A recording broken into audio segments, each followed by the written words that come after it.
n'ai ni la prétention de m'identifier à son auteur, ni la volonté de nuire à quiconque. Je tiens à préciser qu'à l'époque, c'est-à-dire en 1991, ce terme a été inspiré en associant deux mots, transformation et figure, qui ont donné donc transfiguration. Je prie donc toute personne de confession chrétienne qui serait d'aventure choquée par cette terminologie de bien vouloir me pardonner. N'y voyez là aucune véhémence, car je suis profondément respectueux de toutes les croyances et de toutes les religions. Mon but, vous l'avez compris, n'est pas de choquer ou de créer de polémique, mais bien de révéler un phénomène unique en son genre. Il me reste maintenant à définir ce qu'est la transfiguration. La transfiguration, c'est le terme qui définit la matérialisation du visage d'un être désincarné après incorporation dans le corps du médium et dont la manifestation se traduit par une superposition des deux visages. Autrement dit, ce que vous allez voir tout à l'heure pendant la séance pratique, c'est, suite à une incorporation d'entité en moi, le visage de cette entité qui m'aura incorporé va venir s'imprégner sur mon propre visage. J'aurai les lunettes enlevées, vous pourrez donc bien voir les visages. Vous verrez donc ce visage venir s'imprégner sur mon propre visage. Vous n'allez plus voir ni ma barbe, ni la couleur de mes yeux, mais bien le visage de vos défunts et surtout de plusieurs dizaines d'inconnus. Que ce soit de toute race, de toute religion, de toute époque. La transfiguration, c'est donc une médiumnité physique, dont le résultat est l'apparition d'ectoplasmes, représentant des visages de défunts ou de guides spirituels. Lorsqu'une personne est témoin de ce phénomène, elle distingue très nettement une forme de masque malléable qui s'imprime sur mon visage, lui procurant ainsi une vive émotion, mais toujours empreinte d'amour et de réconfort. Ce masque est le produit d'une combinaison d'énergies de nature éthérique, dont les entités du monde de l'au-delà se servent en les transformant en une substance semi-physique. Le but pour eux étant de se matérialiser afin de prouver surtout la survivance de l'âme. Alors, je vous incite à poser le plus de questions possible. N'hésitez pas à me couper, j'y répondrai avec plaisir. L'essentiel, c'est que, à l'issue de ma conférence, qui va durer 1 heure, 1 heure et quart maxi, on est un peu contraint dans les délais, donc je vais essayer de faire rapide, parce que je vais donner la priorité à la séance pratique et ensuite au partage. Le partage, ça va être ce moment particulier où chacun d'entre vous, les témoins qui viendront vivre la séance de transfiguration, je reparlerai tout à l'heure, mais aussi les gens du public qui auront vu, vous viendrez ici à mes côtés et vous partagerez à tout le monde ce que vous avez vu, ressenti, etc. Et là, vous vous apercevrez que vous n'avez pas rêvé. Chacun de vous aura vu la même chose, etc. Donc, je vous convie à un moment bien particulier et je vous convie surtout à poser les questions avant et pas après. D'accord ? Mais rassurez-vous, je vais être assez large dans mes explications et je vais tout de suite commencer par l'origine du phénomène. Comment c'est arrivé ? Il y a un peu plus de 22 ans, c'était en 1991, à l'époque j'avais 22 ans, j'avais 43 aujourd'hui. J'étais avec mon ami Patrice, en Normandie, et nous étions assis face à face, dans une pièce close, portes et fenêtres fermées, et juste une table nous sépare. Et on parlait de tout et de rien. Et à un moment, je sens comme un courant d'air situé à ce niveau-là. Et ce courant d'air ne bougeait pas. Étant versé dans des choses un petit peu bizarres depuis ma plus tendre enfance, j'ai tout de suite compris que c'était une entité qui était là, qui était présente. Et donc, j'ai dit à Patrice, au bout d'un moment, écoute, je sens qu'il y a une entité, je vais me mettre en phase de réception et on va bien voir. Donc, j'ai mis les bras le long du corps, paume de main tournée vers le ciel, et j'ai attendu, en toute confiance. Et là, ce courant d'air, cette entité, vous l'avez compris, est descendu au niveau de ma main. puis est remonté, a caressé mon bras, a caressé mon épaule, est venu au niveau du cou, a caressé ma joue. Toujours en pleine confiance, j'ai laissé faire. Et au bout de quelques secondes simplement, cette entité m'a complètement pénétré. Alors imaginez-vous, hein, c'est comme si quelqu'un de physique vous pénétrait. Donc il y a eu un petit choc, un petit frisson, même beaucoup de frissons. Mais je suis resté en confiance, parce que j'avais bien senti que ce n'était pas quelque chose de malsain qui se présentait. Et donc, au bout de quelques secondes, cette entité a matérialisé son visage sur mon propre visage. Patrice, qui se trouvait en face, a eu un petit moment de recul, surpris.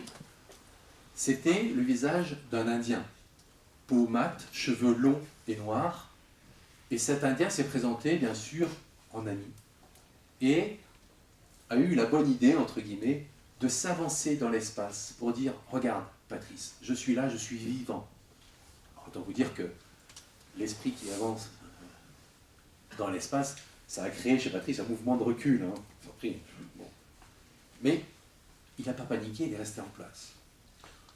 Cette entité est partie et a laissé la place à une deuxième entité qui était un bagnard avec son habit de bagnard, son chapeau de bagnard et l'air triste dans les yeux.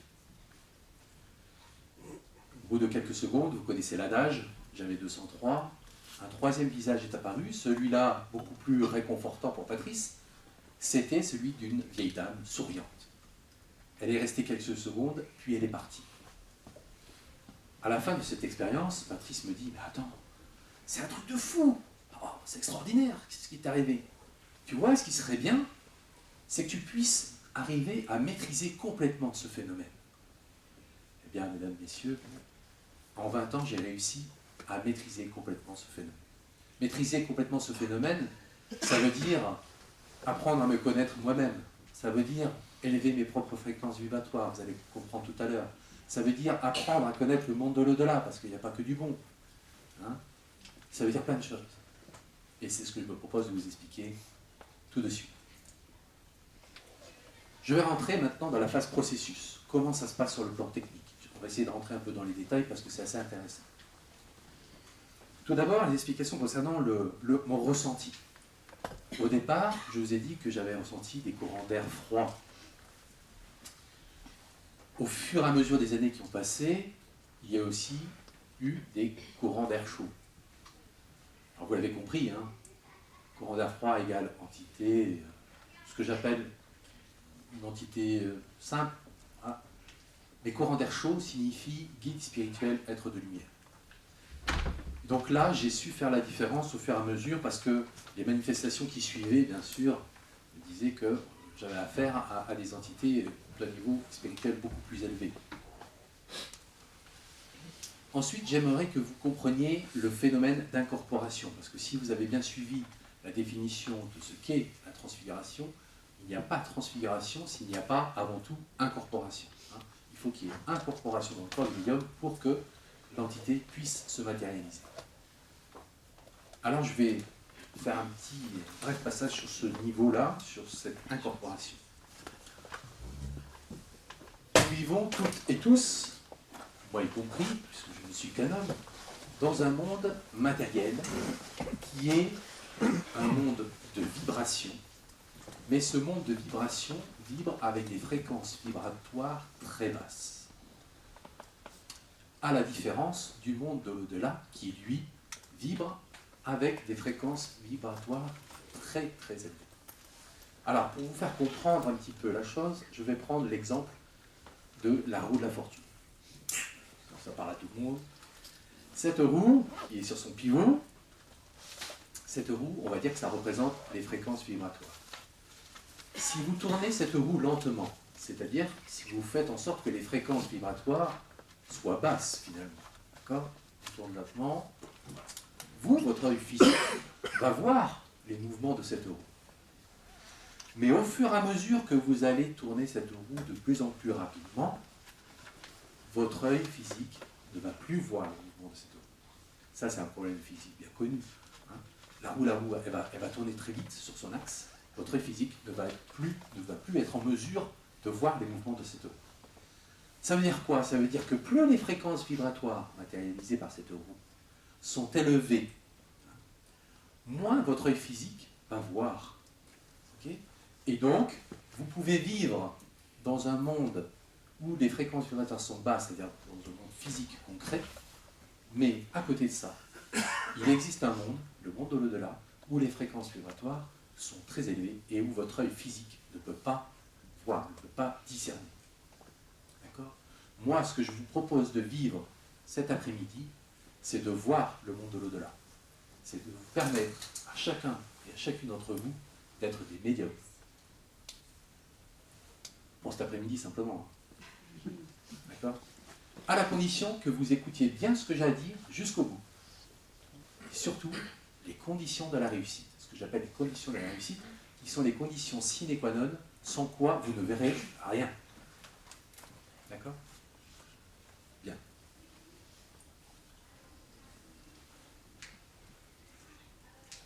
Alors, cette phase d'incorporation étant faite, j'espère que vous avez tous compris, j'ai été suffisamment clair. Hein?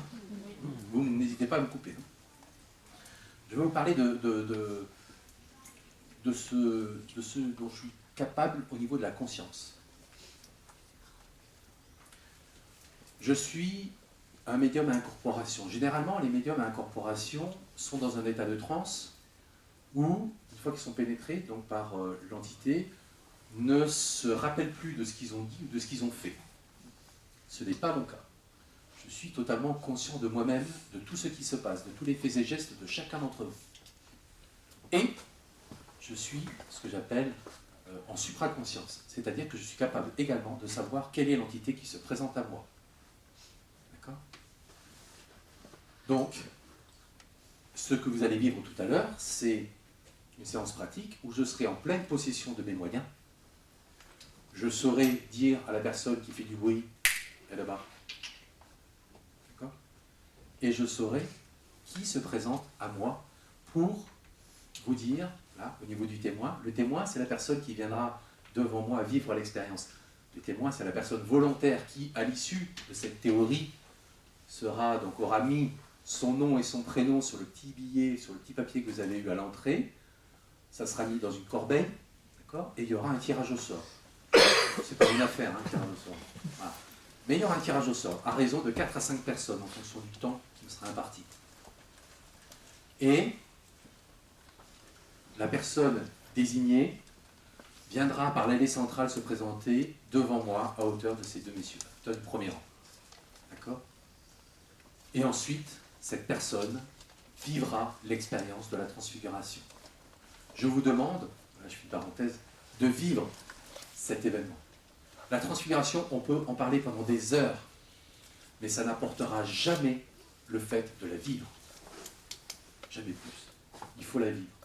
Que vous soyez en tant que témoin, mais que vous soyez aussi dans le public. Parce que ce qui est bien, c'est que même le public verra, à la condition de respecter les conditions de la réussite dont j'ai parlé déjà tout à l'heure. D'accord? C'est-à-dire que tout le monde reçoit. C'est ça qui est magique. Non, non, je ne suis pas un extraterrestre. Non, non. Oui? Quelle est la différence entre le témoin et le public alors? Ah. Bonne question. La différence entre le témoin et le public. Le témoin qui se présente risque d'avoir un message personnalisé de la part de l'entité. D'accord? Ça peut être donc un message personnel qui la touche dans sa vie. Ça peut être un message d'une personne donc qu'elle connaît, décédée, qui lui dit certaines choses, voilà, pour la guider par exemple. Ça peut être, on le verra, recevoir un soin énergétique.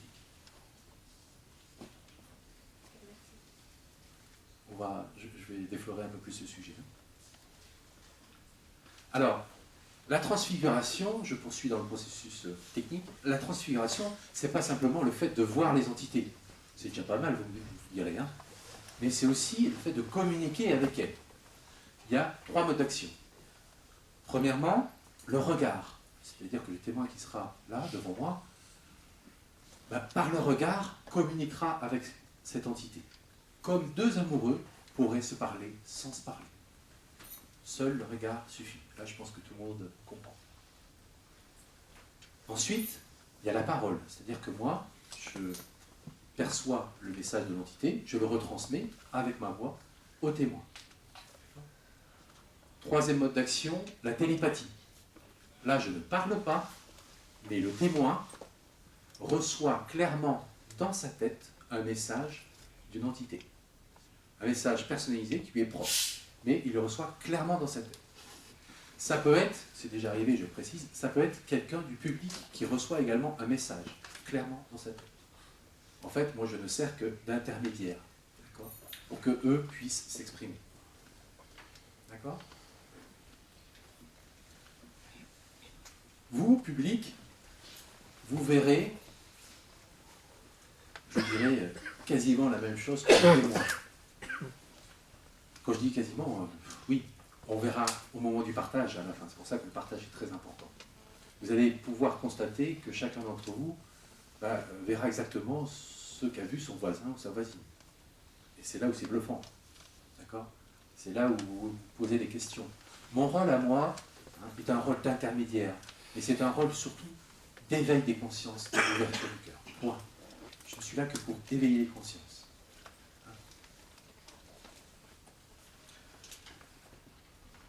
Donc vous verrez très certainement des visions, vous verrez très certainement mon aura, vous verrez peut-être des boules de lumière qui sont mes guides, vous verrez des choses. D'accord ?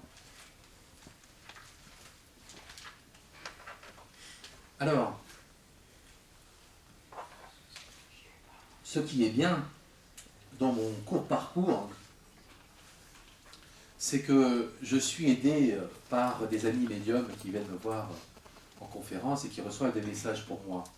Et ça a été le cas de Sylvie Franck, qui est présidente de l'association d'ailleurs à Rion, à côté de Clermont-Ferrand, et qui a reçu un message très très important pour moi le 1er février 2010.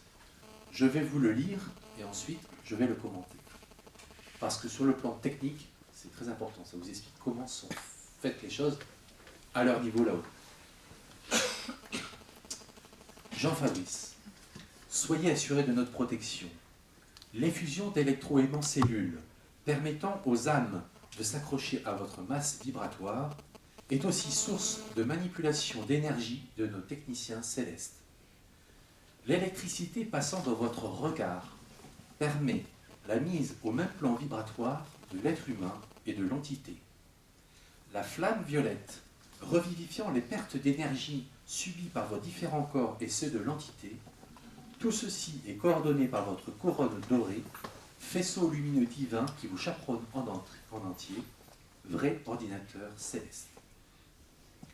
Ne prenez pas ombrage de cette explication, mais nous jugeons utile de vous en relater certains phénomènes que vous comprenez déjà seuls.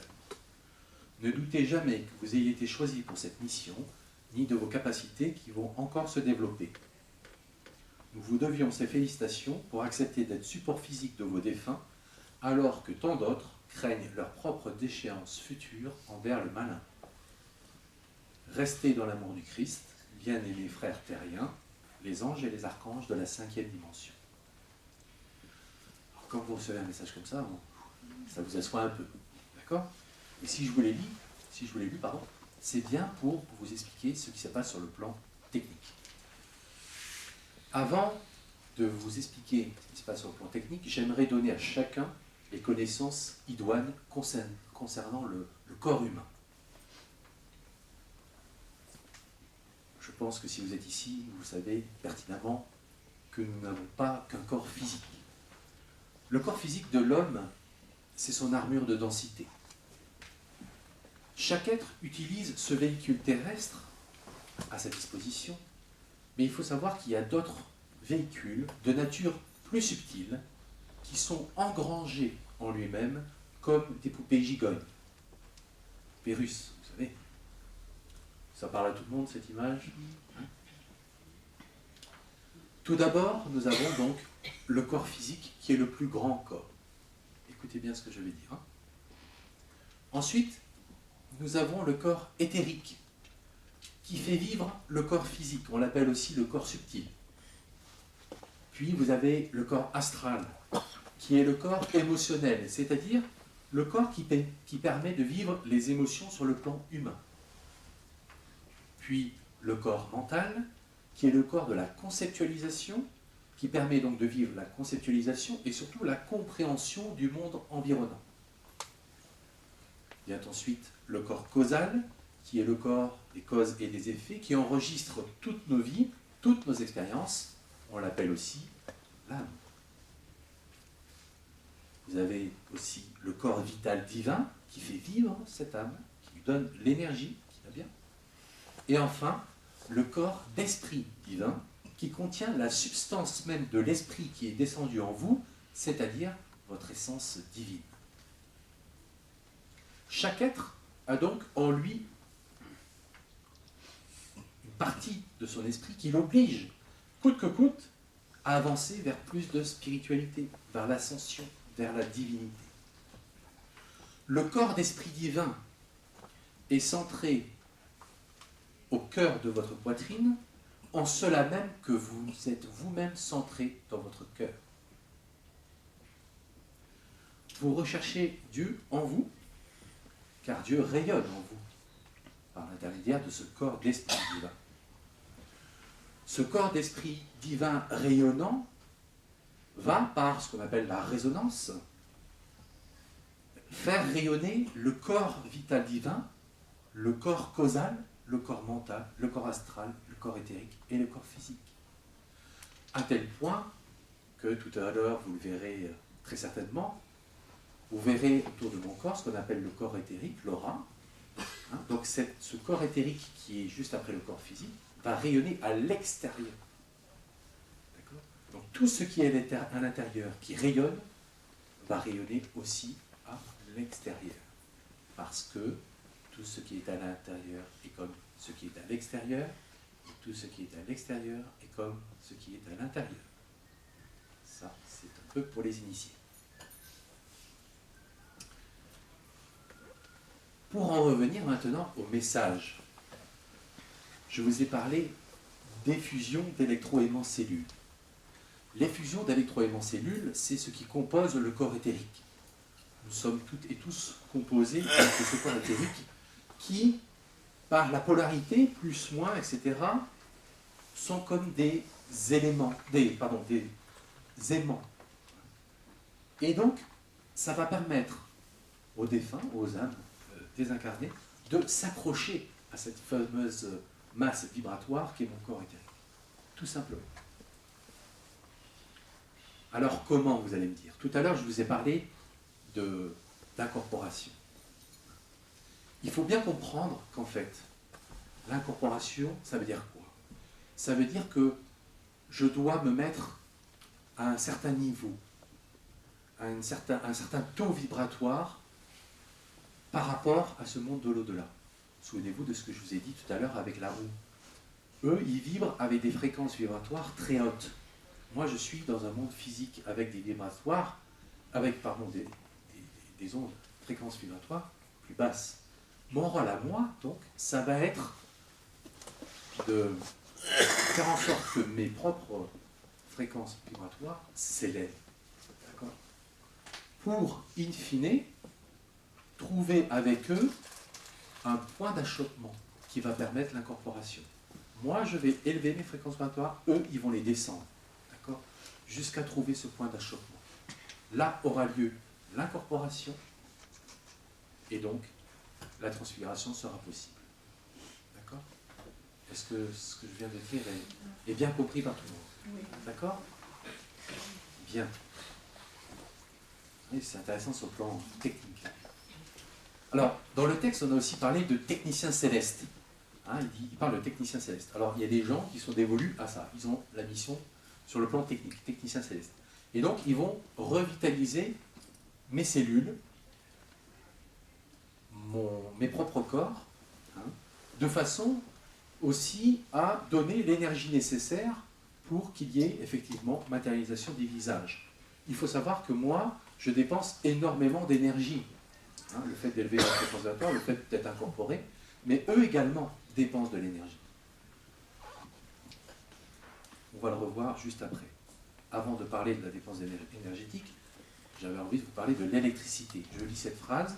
L'électricité passant dans votre regard permet la mise au même plan vibratoire de l'être humain et de l'entité. Qu'est-ce que ça veut dire? Au niveau du monde de l'au-delà, ces fameux techniciens célestes vont m'envoyer ce qu'on appelle de l'électricité, ni plus ni moins. C'est de l'électricité qui va être envoyée d'un super gros ordinateur, qui représente le monde de l'au-delà, à un serveur, que je suis, et ce serveur va diffuser cette électricité aux multiples ordinateurs que vous êtes, y compris le témoin qui sera devant moi. Cette électricité, c'est en fait la condition sine qua non du contact avec le monde de l'au-delà. C'est le fil. Sans le fil entre le serveur ou la fibre optique, comme vous voulez, pour parler moderne. La fibre optique entre le super gros ordinateur, le serveur et les ordinateurs, si la fibre optique est coupée, c'est-à-dire que si l'électricité ne passe pas, forcément, vous n'aurez pas la connexion. Vous ne serez pas relié. D'où l'importance de bien me regarder dans les yeux. Chacun de vous. D'accord? J'en reparlerai tout à l'heure. Le texte parle également de la flamme violette. Qui connaît un peu la flamme violette? D'accord. Pardon?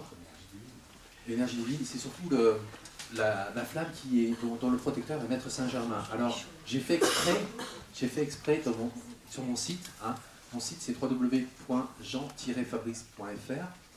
Vous pourrez avoir les coordonnées auprès de Ludivine, mon épouse, qui vous donnera une carte de visite tout à l'heure à la pause. Vous avez une page dédiée à Maître Saint-Germain et à la flamme violette. Et j'ai l'intention de créer une autre page sur les 7 rayons sacrés.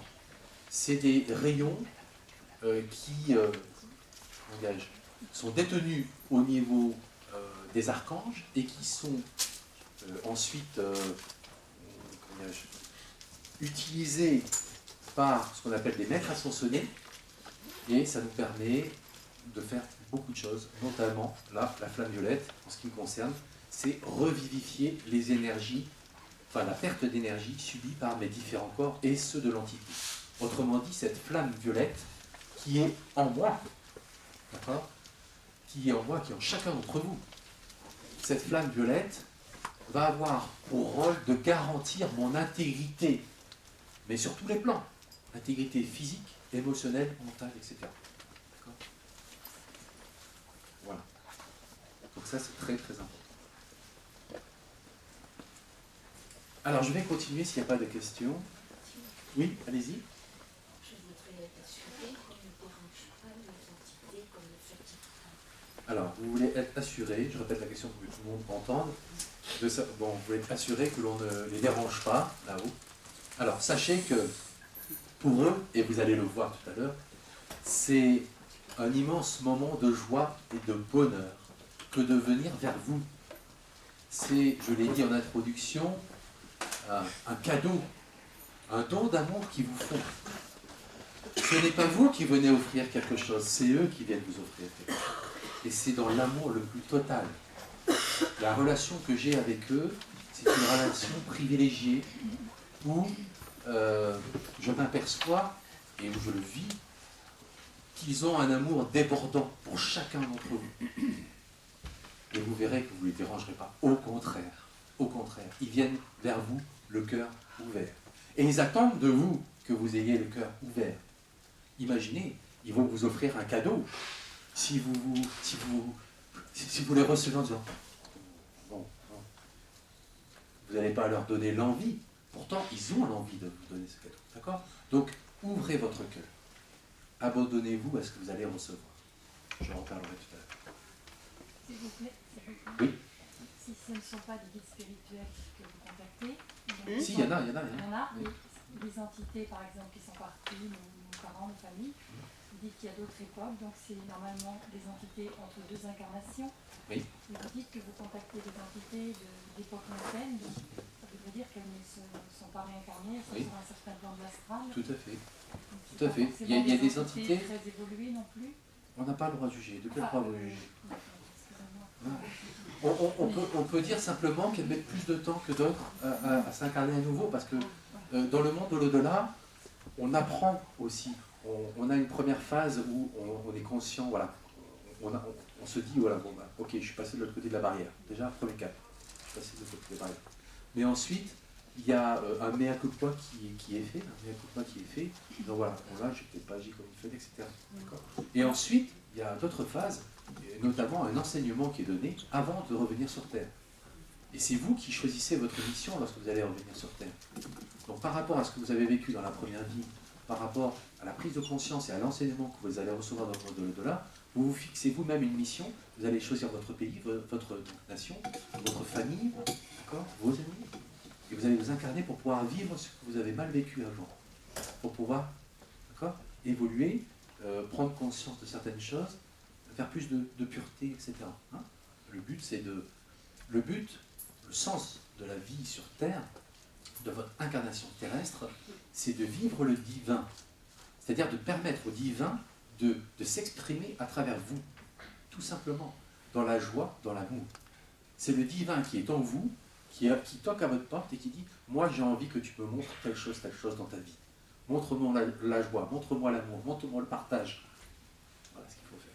Et non pas l'égoïsme, et non pas la haine, la colère, la violence, les guerres. D'accord ? Bien. Je continue parce que j'ai encore énormément de choses à dire, mais n'hésitez pas quand même à me couper. La transfiguration, ce n'est pas simplement le fait de voir des visages et de communiquer avec eux. Au fur et à mesure des années qui passent, et au fur et à mesure des séances de transfiguration que je fais, j'évolue moi-même. Je vibre à certaines fréquences vibratoires, et chaque fois que je pratique, j'évolue. Et une séance de transfiguration évolue elle-même, dans le sens où elle apporte beaucoup plus aux gens. Donc ce n'est pas simplement le fait de voir ou de communiquer avec ces entités, c'est également la capacité de donner ce que j'appelle des soins énergétiques. Les soins énergétiques, alors vous savez que, j'en ai un peu parlé tout à l'heure, nous avons plusieurs corps de nature éthérique à l'intérieur de ce corps physique. Et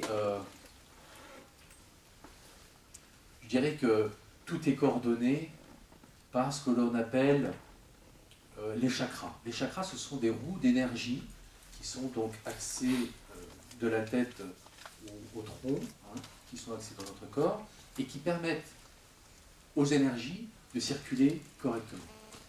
Si vous êtes malade, si vous êtes déprimé, etc., ces chakras ne sont pas pleinement opérationnels. D'accord ? La transfiguration vous permet d'avoir un rééquilibrage au niveau énergétique de vos chakras. C'est-à-dire permettre d'avoir un soin, qui va vous rééquilibrer sur le plan énergétique. Et donc, vous allez vous sentir mieux. Vous allez vous sentir non plus dépressif, mais beaucoup plus calme. D'accord ? Alors, je fais une petite parenthèse qui a son importance. Lors de séances de transfiguration, il y a eu des choses très, très, très belles qui sont arrivées déjà. Comme une dame à Clermont-Ferrand qui avait la maladie de Parkinson et qui a été guérie. Elle n'arrivait pas à marcher, à faire quelques pas.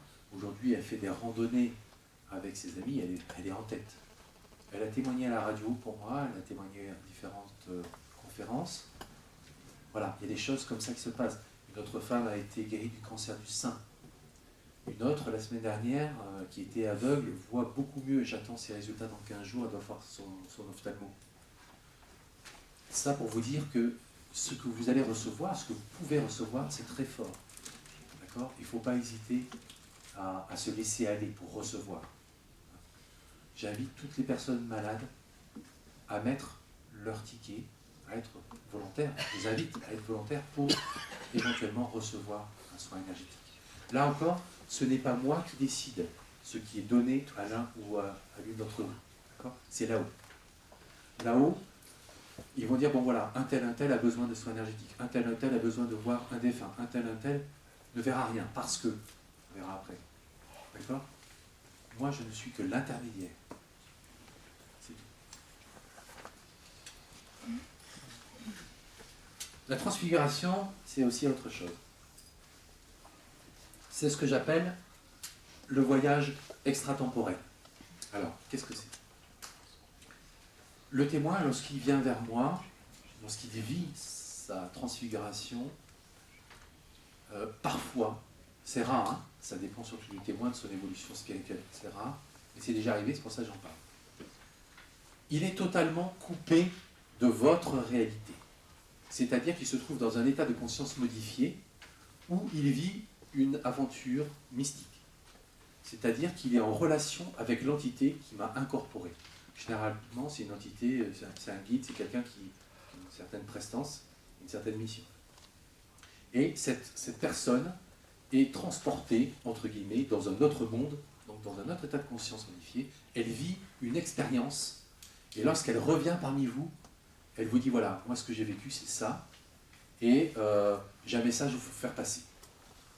Alors, pour illustrer mon propos, je vais prendre l'exemple de cette dame qui, le 21 mars 2010, a vécu ce genre d'expérience. Et donc, elle a dit ce qu'elle avait vécu sur mon site, donc à la page témoignage. Hein.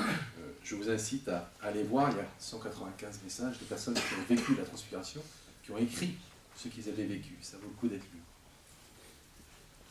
Alors, elle dit ceci. Tout d'abord, un immense merci à Jean-Fabrice, etc.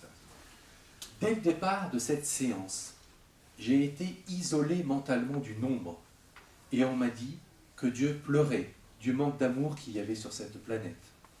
Puis on m'a dit, et je pense que c'est autant pour moi que pour vous tous, ouvrez les guillemets, vous faites briller l'extérieur de votre maison, mais l'intérieur est sale.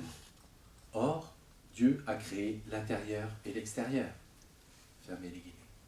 Voilà. Moi, je sais ce que cela veut dire. Quant à vous autres, comprendront ce qui pourront. D'accord? Donc cet enseignement qui lui a été donné, ce qu'elle a vécu, elle a non seulement partagé tout ça, comme on le fera tout à l'heure à la fin de cette séance de transfiguration, elle a partagé tout ça au public, mais elle a aussi mis sur son site pour que d'autres personnes puissent constater et savoir ce que l'on peut vivre dans une séance de transfiguration. La transfiguration, c'est également un bouleversement dans vos vies.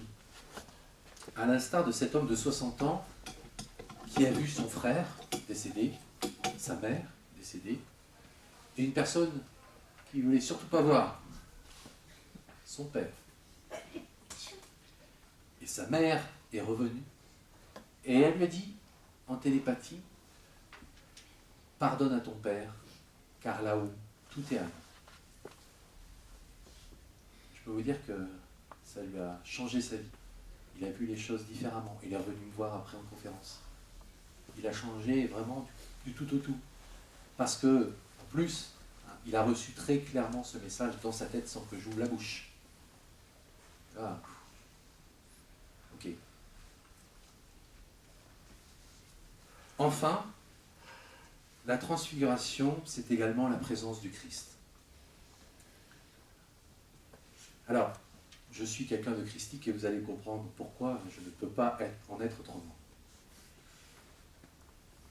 Quand je dis présence du Christ, c'est que beaucoup de personnes l'attestent le voir pendant les séances de transfiguration, que ce soit oralement, mais surtout par écrit, et là encore, c'est la page témoignage de mon site.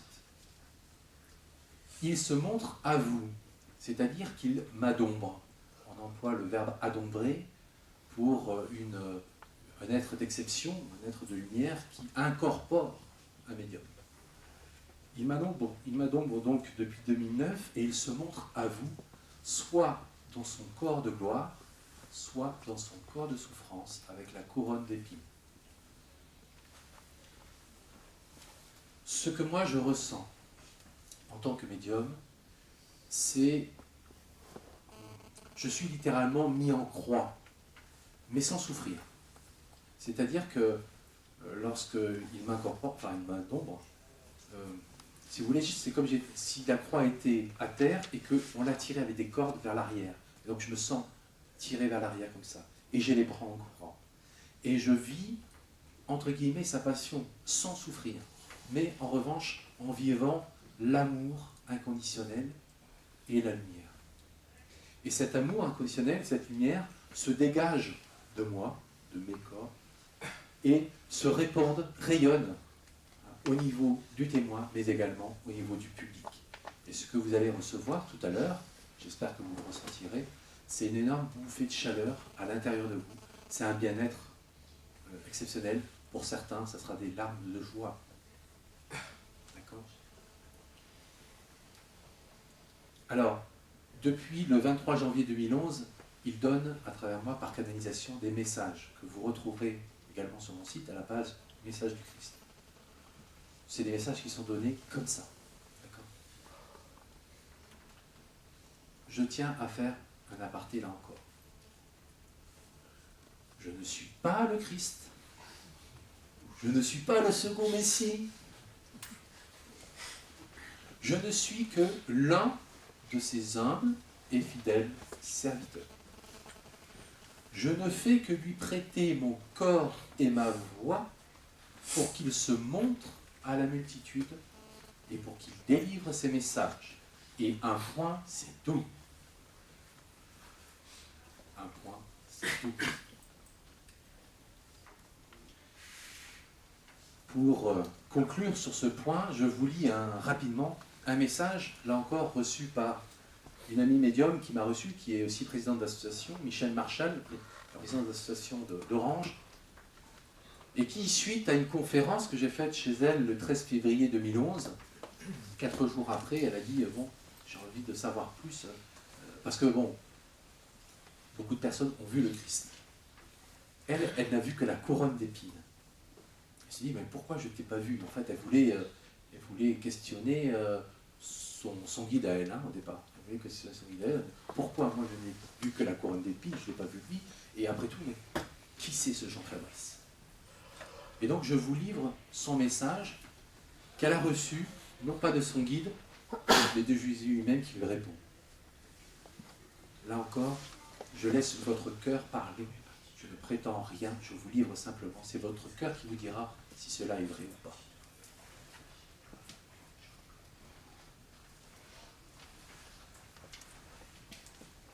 Mon enfant, je suis là, celui que tu appelais dimanche.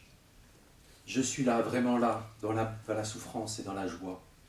J'étais au milieu de vous, le Christ Jésus, le vivant, le ressuscité, le maître de l'amour, le porteur de vérité, l'ami de tous.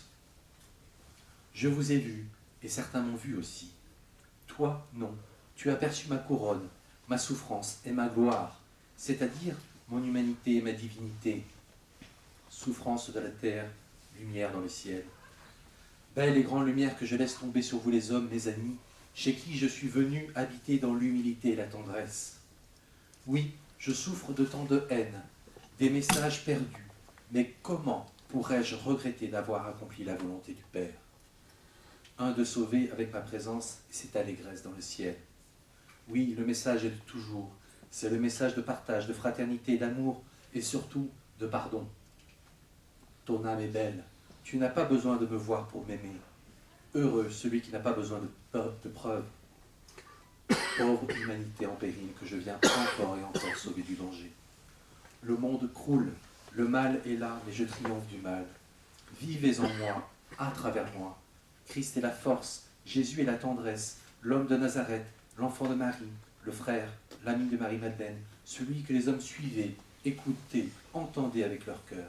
Je suis le même magnifié, devenu Christ. Tu comprends? Le grand amour, le chemin du Père, la voie du ciel. Jean Fabrice est un instrument pour moi. Par lui, à travers lui, les hommes me voient et ils en ont besoin. Le monde matériel a besoin de matériel. Et Jean Fabrice est un instrument pour moi. Écrit. Il est pur, il m'aime, me sent et me comprend. Nous nous unissons, c'est vrai, et je trouve en lui, en son cœur, ma demeure de chair, mon incorporation charnelle. Oui, c'est vrai, mais c'est la puissance christique qui devient homme, qui devient Jéchoua, le Jésus de tendresse et d'amour. La vibration transparaît à travers lui, et il me voit, moi, l'homme que j'ai été et que je suis, dans mon corps de gloire et de souffrance. Voilà, tu l'as compris, beaucoup me verront ainsi. Je reviens? Non, je ne suis jamais parti, mais le monde en général n'avait pas assez le cœur ouvert. Seuls les grands mystiques, les saints, ont vu ce que voit maintenant la multitude. J'avais dit, je serai au milieu de vous jusqu'à la fin des temps, ça veut dire toujours. Un ami quitte-t-il ses amis? Non, la présence est là, toujours là. Par Jean Fabrice, certains maintenant peuvent me voir, et c'est ainsi. Mon enfant, prie, aime et reçoit ton ami Jésus.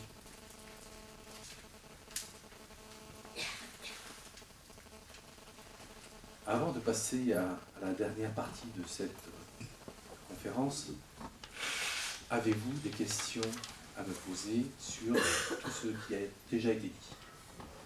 Oui? Je voudrais connaître votre pratique pour élever votre taux vibratoire. Très bonne question. Et trop rarement posée. Vivre dans l'amour est la première des choses. Vivre dans l'amour, c'est-à-dire être en harmonie avec soi-même.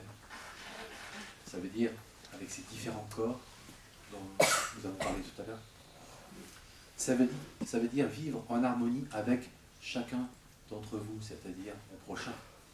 Ça veut dire vivre en harmonie avec la terre-mère, notre terre qui est notre hôte.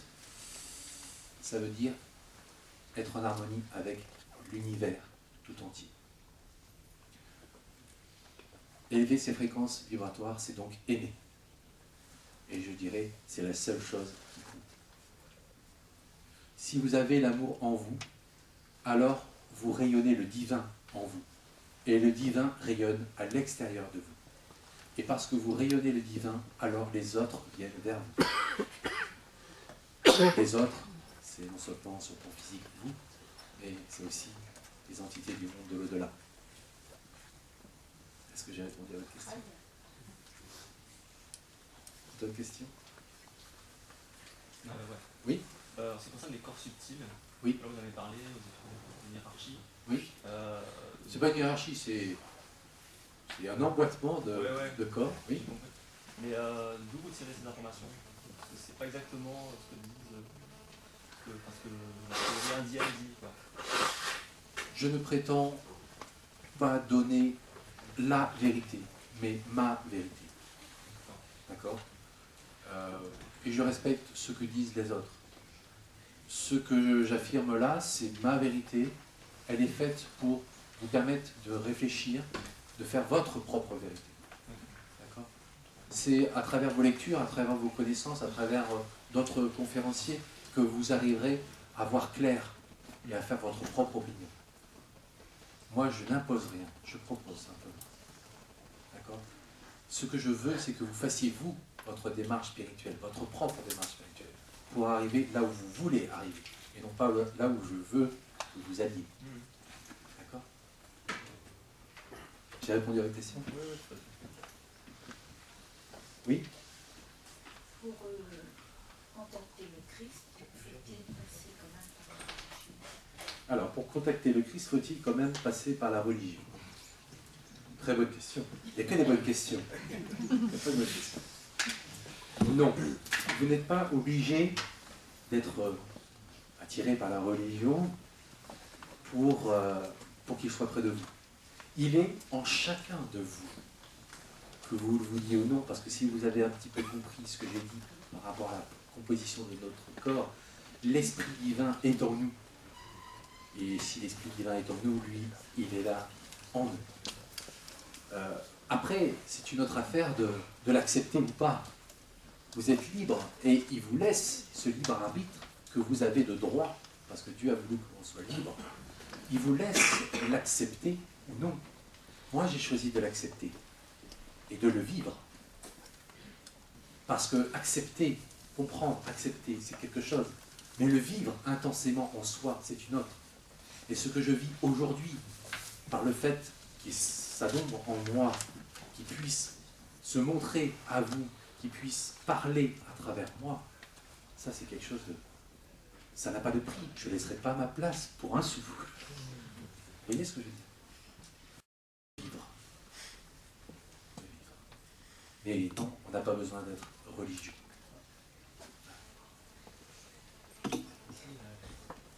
Oui?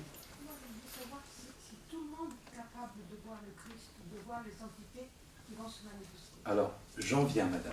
J'en viens aux conditions de la réussite. Les conditions de la réussite, c'est justement les conditions sine qua non qu'il va falloir que vous respectiez pour pouvoir prétendre voir quelque chose. D'accord? Si vous ne respectez pas ces conditions de la réussite, vous ne verrez rien. Et c'est une excellente transition avec votre question pour que je puisse continuer. Et donc, je vais continuer. Ce que je vois, c'est au-dessus de votre tête, le rayonnement, l'aura, jaune.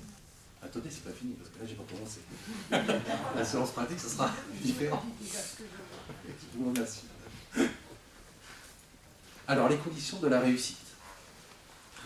Tout le monde a bien compris, hein. Et là, je vous demande d'écouter encore plus ce que j'ai à dire.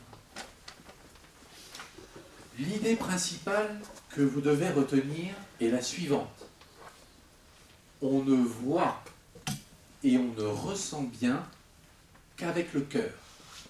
On ne voit et on ne ressent bien qu'avec le cœur. Je m'explique. Lors de la séance de transfiguration, il y aura 4 acteurs. Le public, le témoin, l'au-delà et le médium. On va tous les passer en revue pour savoir ce que doivent ou nous faire chacun d'eux. Premièrement, le public. Le public doit faire un silence total. Ça veut dire pas de bavardage. Ah, je vous connais, hein. Vous allez voir des trucs. Ah, t'as vu. Ah non, j'aurais vu. Voilà, oui, j'ai vu. Alors, je vais vous demander de faire preuve de rigueur et de discipline. Je vais vous demander de ne pas bavarder, notamment pendant la séance de transfiguration. En revanche, vous pourrez bavarder pendant la dernière demi-heure où l'on va partager ce que le témoin, mais aussi vous, le public, aurez vu et ressenti. D'accord? Donc, les bavardages après. Le public doit également éteindre ses téléphones portables. Il n'y a rien de plus énervant, surtout pour un médium qui pratique, d'entendre des téléphones qui sonnent. Donc, je vous demanderai à la pause de bien vérifier que votre téléphone est éteint. Ça coupe la transmission. Ça les concentre un peu. Enfin, pas de déplacement. Alors, je m'explique. Et là, je vais paraître peut-être un peu ferme, mais je suis sûr que vous comprendrez. Au même titre que les téléphones portables, d'ailleurs. Pas de déplacement pendant une séance de transfiguration. C'est-à-dire que vous serez vissé à votre chaise. Jusqu'au bout. Je retiens votre âge. Non. La séance de transfiguration, c'est un moment sacré. J'ai dit tout à l'heure. Et vous allez recevoir énormément de choses. Qui dit moment sacré, comme tout ce qui est sacré, ça doit être respecté. Et là, c'est une valeur forte pour moi, le respect. Si par malheur, vous avez un rendez-vous avant 18h, je vais vous demander de ne pas assister à la séance pratique. D'accord? Parce que vous allez couper, au même titre qu'un téléphone portable, vous allez couper la transmission. D'accord? Donc, à la pause, si vous avez un rendez-vous à 18h, décalez-le à 18h30. Hein. D'accord? Parce que la transfiguration, c'est quelque chose qui se vit pleinement. D'accord? C'est une communion entre le ciel et la terre. Ce que vous allez vivre, c'est unique. Et ça mérite le respect. Et donc, vous devez de prendre les devants pour justement respecter ce moment. D'accord? J'espère que vous comprendrez. Oui? Nous sommes au fond, donc vous Oui. allez faire ça debout parce Oui. que sinon on va rien Tout à fait. Je vais faire ça debout. Ne vous inquiétez pas. Tout est prévu. Le public, dans les conditions de la réussite, autre consigne, le public devra respecter et appliquer ce que j'appelle les directives concernant la phase préparatoire de ce que j'appelle là aussi la séance de concentration-relaxation. Rien à voir avec l'hypnose. Hein. Concentration-relaxation, ça veut dire quoi? Ça veut dire que moi, je vais vous permettre d'être dans les meilleures conditions pour recevoir le mieux possible. C'est-à-dire, je vais vous mettre dans un état de réceptivité maximale. D'accord? Comment je vais procéder? C'est très simple. On va, dans un premier temps, constituer ce que j'appelle la chaîne de fraternité énergétique. Chaîne de fraternité, pour moi, ça veut dire, c'est un symbole qui veut dire que nous sommes tous frères et sœurs, donc d'égal à égal. On va se donner la main pour cela. Et énergétique, parce qu'on va respecter les lois universelles concernant la circulation de l'énergie. Rien ne se fait au hasard dans le cosmos et en nous. Et je vais vous expliquer comment vous allez vous tenir les mains. D'accord? Une fois qu'on se sera mis dans cette position-là, donc colonne par colonne, hein, vous allez vous tenir les mains rangée par rangée, colonne par colonne, pas besoin de s'étirer les bras au milieu. Lorsque vous serez donc dans cette phase où vous serez donné la main, on va ensuite pratiquer la respiration profonde. Une respiration particulière, je vais vous dire tout ça, qui va vous détendre sur le plan physique, mais aussi qui va faire baisser les tensions sur le plan émotionnel et mental. On est tous assujettis à un stress, que ce soit sur le plan professionnel, familial, sentimental, etc. Et tout ça, ça nous empêche de recevoir correctement ce que l'on reçoit dans une séance de transfiguration. Et donc, mon but, à moi, ça va être d'aplanir un petit peu toutes ces tensions internes qui se trouvent en chacun de nous. D'accord? En se basant simplement sur la respiration. Une fois que l'on aura fait ça, on fera mentalement, je vous indiquerai à quel moment, vous ferez mentalement un appel à vos défunts, si vous souhaitez les voir, en sachant que la majorité des gens qui vont se présenter, ça sera de parfaits inconnus, mais vous pouvez appeler vos défunts quand même. Je le répète, c'est pas moi qui décide qui vient, d'accord? Et je ferai une prière destinée au Christ, parce que c'est mon guide, c'est mon maître, vous l'avez compris. Cette prière, pour les gens de confession chrétienne, vous pourrez la répéter mentalement. Pour les personnes de confession différentes, que ce soit bouddhistes, musulmans ou autres, vous pourrez prier le Dieu de votre cœur. D'accord? L'important, c'est que chacun d'entre vous soit détendu sur le plan physique, émotionnel, mental, et qu'il soit dans l'amour. D'accord? Avec une ouverture de cœur et de conscience qui va bien. D'accord? Ça, c'est important. Une fois que la prière au Christ sera terminée, on pourra commencer. Il y aura un tirage au sort à raison de 4 ou 5 témoins en fonction du temps que j'aurai à disposition. D'accord? Le témoin pourra venir donc devant moi et on commencera la séance de transfiguration. Bien. Voilà ce que c'est que la concentration-relaxation. Ça prendra 4-5 minutes, pas plus. Autre consigne pour le public.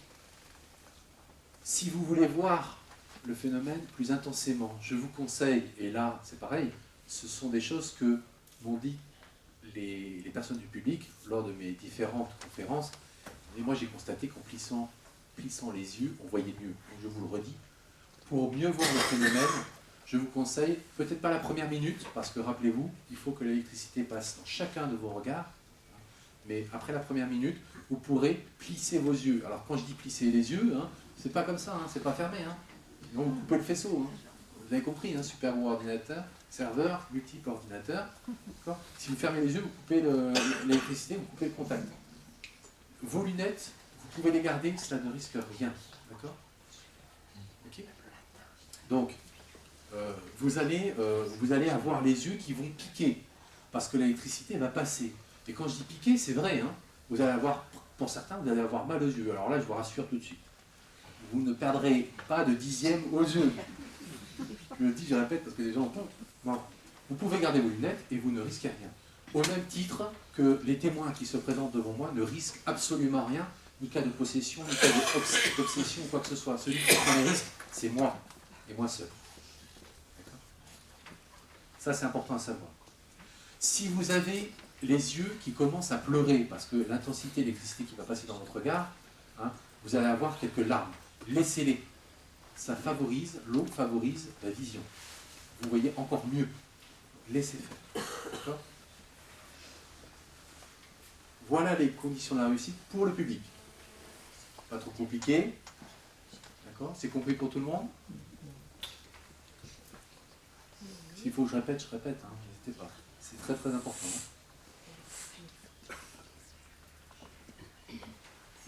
Concernant... Oui, madame. Moi j'insiste un tout petit peu. Vous allez vous mettre debout parce Oui. que là j'ai deux grands géants. Oui, vous inquiétez pas. Je suis moi-même géant, et vous verrez. Oui, je vous en prie. Je serai effectivement debout. En revanche, le témoin qui sera devant moi sera aussi debout. Et c'est pour ça qu'on a fait une allée centrale. C'est pour permettre aux gens qui sont de part et d'autre de bien voir un bon visage et non pas le dos du témoin. Hein. Donc voilà, très important.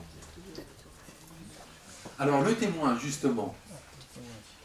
Regardez l'heure, je vérifie. Un quart d'heure, pas plus. Le témoin, donc le témoin ne doit pas venir devant moi avec une appréhension, et encore pire, avec une certaine peur.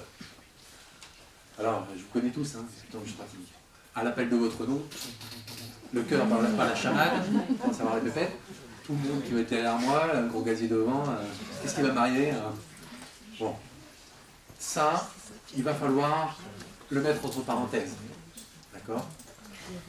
Il vaut mieux que vous veniez en étant détendu, et c'est l'objet de la séance de concentration-relaxation, plutôt qu'avec une certaine appréhension ou une certaine peur. Et là, je vais être ferme là aussi, je préfère que vous fassiez le don d'amour de laisser votre place à quelqu'un d'autre qui pourra voir, plutôt que vous veniez ici et que pertinemment vous fassiez échec à l'expérience, puisque votre peur, votre appréhension va faire un blocage. D'accord ? Ça va créer un blocage. Et donc, échec au niveau de votre vision, au niveau de votre ressenti, et moi, vous allez me faire dépenser de l'énergie pour rien. Donc, je préfère que vous fassiez le don d'amour de laisser votre place si vous avez la moindre hésitation. D'accord ? Le cœur qui bat la chamade, c'est normal. Mais entre ça et l'appréhension, voire pire, hein, la peur, non. Ok ? Je vous demande, en tant que témoin, et même en tant que public, d'ailleurs, c'est valable pour les deux, de ne pas vouloir voir à tout prix. Car assurément, vous ne verrez rien. Ne pas vouloir voir à tout prix. Il faut être dans une attitude d'humilité, de simplicité. C'est eux qui vous font le cadeau, c'est pas l'inverse. C'est pas vous qui exigez de recevoir, c'est eux qui vous donnent. Et donc votre attitude doit être une attitude respectueuse dans l'humilité et la simplicité. Très important. Et là, l'ego, on le met dans la poche et le mouchoir par-dessus. Je vous demande de ne pas douter du phénomène. Le doute, comme la peur d'ailleurs, ça forme un barrage, conscient ou inconscient. D'accord ? Je vous demande d'avoir confiance en moi. Je ne veux pas qu'il y ait de distance entre nous. Je ne suis qu'un homme, certes un peu bizarre, qui ressemble plus à un extraterrestre qu'autre chose, mais je ne suis qu'un homme. Donc, vous me considérez comme votre égal, et rien d'autre. D'accord ? Je veux donc que vous ayez une foi absolue en eux. En résumé, il sera fait selon votre foi. Ça me rappelle quelque chose. D'accord ? Je vous demande d'ouvrir votre cœur. Souvenez-vous de la première phrase que j'ai dite. On ne voit et on ne ressent bien qu'avec le cœur. Ouvrez votre cœur. Le but du jeu, c'est de vous abandonner totalement à l'amour et à la lumière que vous allez recevoir. Le témoin doit aussi plisser les yeux, comme le public, mais pas la première minute. La première minute, il faut qu'il regarde dans les yeux pour bien prendre contact. Surtout pour le premier témoin. Le premier témoin, c'est primordial. Ça va durer peut-être 1 minute, 1 minute et demie, voire 2 minutes grand maxi pour prendre le contact. Ensuite, les choses vont beaucoup plus rapidement. Donc, on garde les yeux ouverts 1-2 minutes. En sachant que je vais passer 10 minutes environ par témoin. D'accord ? Évitez de cligner les yeux, parce que c'est pareil, vous clignez les yeux, ça fait coupure. D'accord ? Alors, je sais. Quand je dis cligner les yeux, c'est à répétition. Hein. Vous pouvez faire comme ça, d'accord ? Et pas à répétition, parce que sinon, voilà, couper le contact. Il faut reprendre le contact. Hein, donc c'est perte de temps et tout ça. Mais le témoin, lui, s'il fait ça, bon, il va perdre contact et tout ça. Par contre, les gens du public verront s'ils respectent les conditions de réussite. Hein, s'ils font bien comme ça, comme j'ai dit, plisser les yeux, etc. Alors, eux, ils verront. Ils continueront à voir. D'accord? Ah oui, alors, ça, c'est... Ça, je suis désolé, mais alors là, je ne peux pas y couper. Le témoin ne doit pas être une femme enceinte. Je vous écoute. Alors, pourquoi? Tout simplement, je vous ai parlé de la mise au même plan vibratoire. Lorsque le témoin va venir devant moi, il va y avoir donc cette fameuse électricité qui va passer. Le contact va être établi. Beaucoup d'entre vous, à ce moment-là, vont tanguer. C'est-à-dire, voilà, à droite, à gauche. Le corps il va faire ça à droite, à gauche, devant, derrière. D'accord? Je vous rassure tout de suite. Il, à travers moi, vous maîtrise complètement. C'est-à-dire que si vous penchez vers l'avant, je vais vous repousser à distance, 2-3 mètres. Si vous allez vers l'arrière, je vais vous ramener sur le côté, etc. Comme ça, à distance. Mais je ne prendrai quand même pas le risque pour une personne enceinte, pour une femme enceinte, qu'elle tombe. Vous comprendrez? D'accord? Y a-t-il une personne enceinte dans la salle? Vous ne connaissez pas peut-être, hein? Non?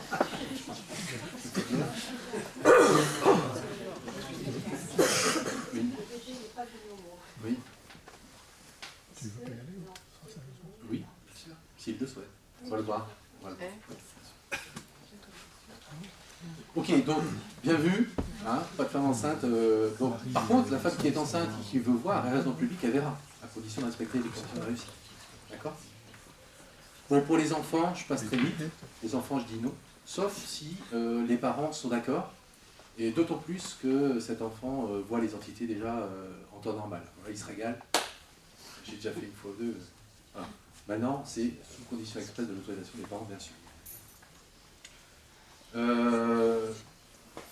Avant, je le disais, maintenant, je le dis moins. Les personnes, je dis moins, parce que les personnes qui prennent beaucoup de médicaments, qui sont malades, qui prennent beaucoup de médicaments, avant, je pensais, moi, que ça pouvait nuire à leur réceptivité. Alors, je disais, bon, peut-être pas. Maintenant, je vous dis au contraire, puisqu'il y a eu ces cas un peu miraculeux, je dis au contraire, si vous souffrez de maladies graves, mettez votre papier dans la petite corbeille. Si vous êtes tiré au sort, vous pourrez recevoir un soin énergétique. Même si vous êtes dans le public, vous pouvez recevoir un soin. D'accord? Ça, c'est important à savoir. Faites passer le mot pour les gens qui sont soins. Voilà. Concernant, donc c'est bon pour le témoin? Il faut bien respecter ça. Concernant l'au-delà, ce qu'il faut savoir ou pas savoir. Premièrement, l'entité ne peut pas se montrer, premièrement, parce qu'elle est déjà réincarnée. Elle ne peut pas être au ciel, sur la terre. D'accord? Premier cas de figure. Deuxième cas de figure. L'entité ne peut pas se montrer parce que cela ne lui est pas permis. Plusieurs conditions. Premièrement, parce que le témoin n'est pas encore prêt. Le témoin n'est pas encore prêt. Alors, dans ce cas-là, si le témoin a été tiré au sort, qui vient et qui ne voit rien, aucune entité, etc., c'est un message subtil des entités en disant, tu vois, tu as été tiré au sort, mais tu n'es pas encore prêt à recevoir, tu dois poursuivre sur ton chemin spirituel. On t'encourage à poursuivre sur ton chemin spirituel. D'accord? À titre d'information, ma propre mère n'a rien vu la première fois. Donc si quelqu'un d'entre vous ne voit pas aujourd'hui, il verra très certainement la prochaine fois. D'accord? Ce qu'il ne faut pas, c'est que l'ego prenne le dessus. Non, j'ai rien vu, pas les entendu. Non, l'ego, c'est dans la poche, le mouchoir par-dessus. D'accord? Il y a certainement des choses à comprendre et il faut avoir l'humilité et là encore la simplicité de se dire, ok, je n'ai pas vu, peut-être que je n'étais pas dans les conditions optimales pour voir. Peut-être que j'étais tracassé et que la séance de concentration-relaxation n'a pas été suffisante pour que je puisse voir. Vous voyez, il faut avoir cette humilité-là et ne pas laisser parler forcément les mots. Autre chose, le témoin ne pourra pas voir parce que là-haut, il considère qu'il doit recevoir, par exemple, des soins énergétiques. Les soins énergétiques sont beaucoup plus importants que le fait de voir un visage.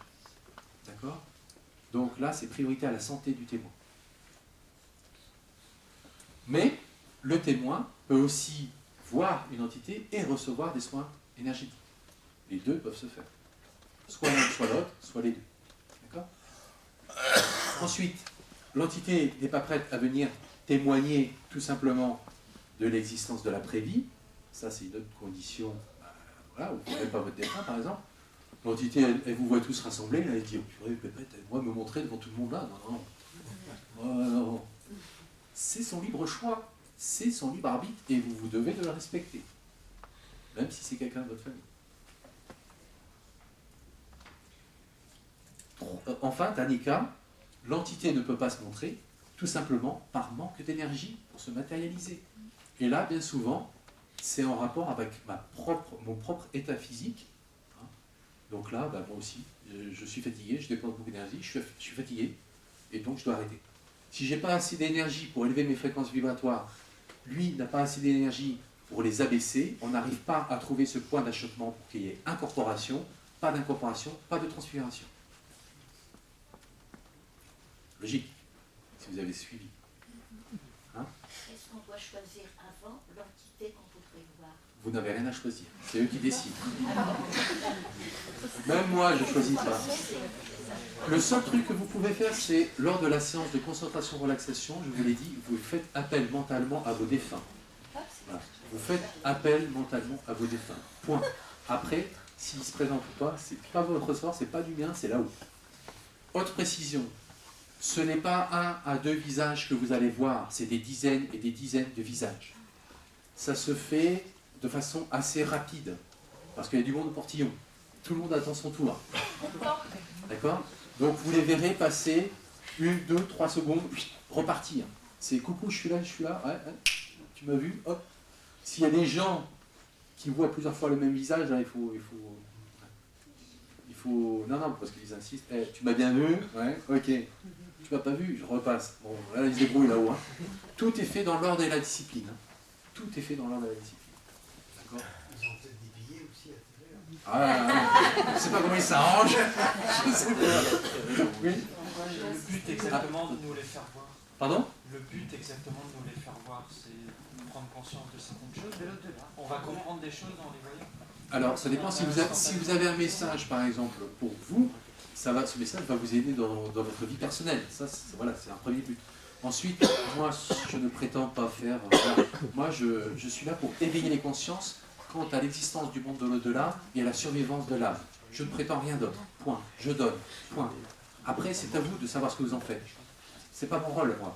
C'est vous qui devez faire votre chemin, c'est pas moi. Moi, je suis juste un outil qui vous permet d'évoluer. Point. D'accord ? C'est à vous de trouver l'intérêt. Le dialogue se fait mentalement, se fait pratiquement avec l'entité. Donc je reprenne depuis le départ. Non, je veux dire, si on peut dialoguer avec l'entité. Vous allez vivre l'événement. C'est l'entité qui va vous donner le message, soit par le regard, soit par la parole, soit par la télépathie. Vous avez simplement à vivre intensément ce que vous allez vivre. Point. Vous n'avez pas à parler. Lorsque vous êtes ici en tant que témoin, je ne vous demande pas d'exprimer ce que vous ressentez, ni ce que vous voyez. On le verra à la fin, d'accord, au moment du partage. D'accord ? J'ai répondu à la question ? D'accord. Je continue, parce qu'on va être pris par le temps après. Le médium doit pratiquer la transfiguration dans un état de santé parfait, ne pas fragilisé. D'accord ? Je vous rassure, je suis en pleine forme. Il doit proscrire, bien sûr, toute drogue, toute cigarette, parce que ça endommage le cerveau, et tout alcool avant une séance de transfiguration. Après, j'ai droit. Je ne suis qu'un homme. Voilà, à consommer avec modération. Non, disons que j'ai droit dans la semaine, ou moi c'est plutôt le week-end, prendre un verre ou deux. Mais si vous voulez, l'alcool nuit à une bonne réceptivité, surtout juste avant. D'accord ? Au même titre que la cigarette, pareil. Donc j'évite. J'ai enfin une alimentation saine, équilibrée, et je pratique quotidiennement la méditation contemplative et la prière. D'accord ? Pardon ? Une demi-heure, ça suffit. Bien. Maintenant, en quelques minutes, j'ai 5 minutes devant moi, pas plus. Je vous dis comment on va procéder. Vous avez maintenant tous et toutes la théorie. D'accord? Vous avez tous et toutes la théorie. Donc, en toute connaissance de cause, vous allez être volontaire ou non pour venir vivre la transfiguration ici, devant moi, avec tous les gens qui sont derrière. Ludivine va vous donner à chacun une carte de visite. D'accord? Qui est ma carte de visite. Pourquoi? Premièrement, parce que je suis sûr que vous repartirez avec moi, hein, vous aurez dans la poche. Et deuxièmement, ça va vous servir. Surtout en qualité de témoin si vous êtes tiré au sort. Cette carte, je vais vous demander de la montrer, de la lever, de la tenir dans votre main, et puis de la lever à partir du moment où vous allez voir quelque chose, quoi que ce soit des visages, que ce soit mon aura, que ce soit des boules lumineuses, peu importe. À partir du moment où vous allez voir quelque chose, et autant de temps que vous allez voir la chose, vous maintenez votre carte levée. À partir du moment où vous ne voyez rien, vous ne voyez plus, vous baissez votre carte. Et quand je dis montrer, hein, c'est bien sur le côté. Je veux que vous... Excusez-moi, je vous tourne le dos. Je veux que lorsque vous allez être témoin, hein, vous leviez votre carte, soit comme ça si vous êtes droitier, soit comme ça si vous êtes gaucher, d'accord? Mais pas devant vous. Pourquoi? Parce que vous allez empêcher les gens du public de constater que vous allez voir quelque chose. Moi, ce que je veux, c'est que le public constate que le témoin voit bien quelque chose, en levant bien son carton. D'accord? Peu importe si vous, public, vous ne voyez pas. Ce qui est important, c'est que le témoin voit. D'accord? Et record à battre, 20 minutes. Mais je ne serai pas aussi long parce qu'on manque de temps. D'accord? Donc, si vous voyez quelque chose, vous levez votre carton autant de temps que vous voyez. À partir du moment où vous ne voyez plus, vous baissez votre carte. Uniquement le témoin. Alors, pourquoi uniquement le témoin? Avant, je le faisais aussi avec le public. Le problème, c'est que je me suis aperçu, et on m'a dit, que le fait de lever les cartons, ça coupait la vue aux autres derrière. Et donc, voilà, ils ne voient plus. Le faisceau est coupé. Donc, je demanderai au public de ne pas lever le carton. En revanche, à la fin de chaque passage de témoin, je demanderai au public de lever la main en disant ceux qui ont vu, ceux qui n'ont pas vu. Et vous verrez entre vous, hein, je vous dis, regardez-vous, ben, vous verrez qu'il y a beaucoup de personnes qui ont vu. D'accord? Voilà. OK?